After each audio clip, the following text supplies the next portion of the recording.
The character Deep Throat, of course, came from the famous infamous Watergate figure who may or may not have existed. And so I felt that we needed a connection, somebody who would come from this mysterious, shadowy government, works in some layer or level of government that we have no idea exists, and would come to Mulder and Scully and lead them carefully, selectively, without giving them too much, make them work for the answers, but help them when they had reached a dead end, or help them when they had made a wrong turn. And I think Deep Throat was the perfect name for him. I love when we get to the end of the episode and Mulder, who has seen so much but has learned so little, has had his memory erased, is running around the track, and he sees this figure, which we have established earlier on as Deep Throat, come walking across this field, and it's shot with long lenses, and it feels very it feels very heavy and important. And he says to Agent Mulder that the forces that he is searching for, that he is dealing with, have been around for a long, long time. It is, in fact, a reason for Mulder to carry on. It sets the quest in motion, if it already isn't. So I think that really put the series in play with that scene, and I like it very much.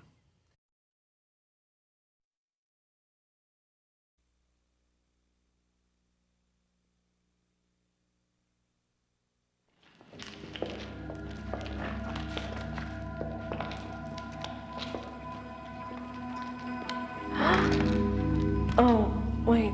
I'm snagged on something. Oh, it's okay. I got it.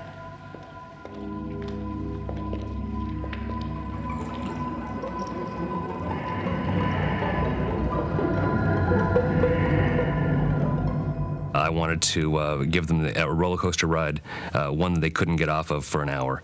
And I think that we've succeeded in doing that, first and foremost. It's become a lot of other things, but I think it is a scary show. That's what's most important about it, and that's why I think it's a universal, or I should say, an international phenomenon now. X-Files has really caught on because I think people around the world like to be scared.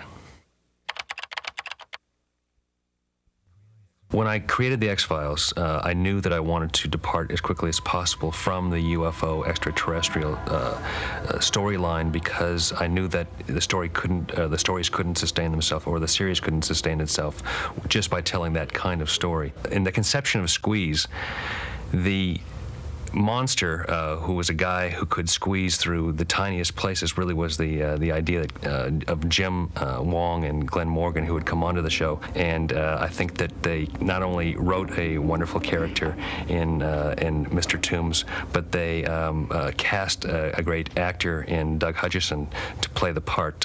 He's as scary as the part was written.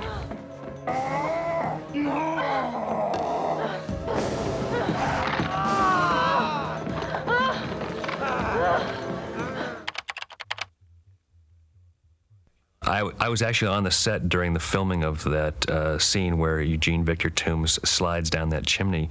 We hired a contortionist, a man who could actually squeeze into very tiny places, to do the actual squeeze down the chimney.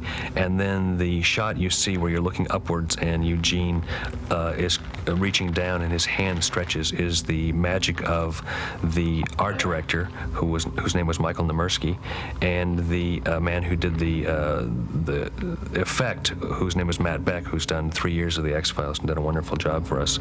They had him reach down over and over, and then with a computer-generated imager, they were able to take his fingers and elongate them, and the added sound effect, I think, really completes the scare. The idea for the liver eating and for the nest and for the bile really came from Jim and Glenn wanted the character to harvest the livers of people, do it on a schedule, so that in fact we would, if we didn't catch this character, he would disappear again and go into hibernation. This is a nest. Look. It's made out of rags and newspapers. This looks like the opening. Think there's anything inside? Oh my God, Mulder. It smells like... The bile, I think, was a suggestion of mine, and it gave us that classic line from Mulder. Is there any way I can get off my fingers quickly without betraying my cool exterior?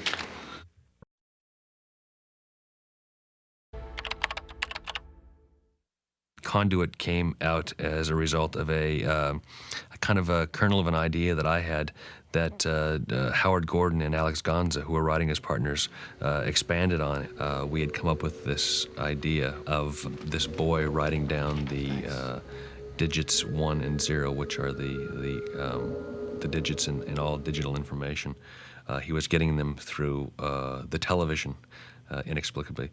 And so I think it was Alex, I remember saying, what if all of these things added up to a giant puzzle, a mosaic, that in fact drew a picture of the sister that was missing.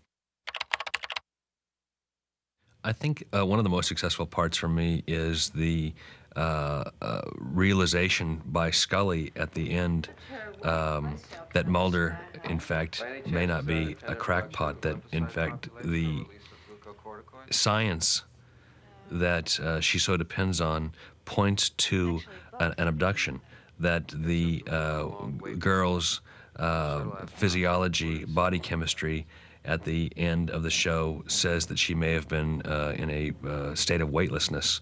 So I think that was interesting. It really helped to define something that was very important to the show too, which was point of view. I always felt the stories were told, the show was from Scully's point of view. She was the one, we would cut to her reaction to what Mulder was saying. She was the one who pulled Mulder back and says, look what you're doing, look what you're saying. You are equating this with your sister. It was, I think, for us, a very defining kind of episode in terms of how to tell these stories using the characters that we'd put in motion. That was an interesting episode because the ending, Act 4, was actually not part of the original story. It ended much less concrete, so we added more explanation at the end. I think it's a very successful episode on a number of levels, but I think it also helped us to sort of define how X-Files stories will be told in the future with some resolution, at least emotional resolution, which put Mulder in the church at the end of the episode, very upset about his lost sister as a result of his investigation of this case, which had very similar aspects.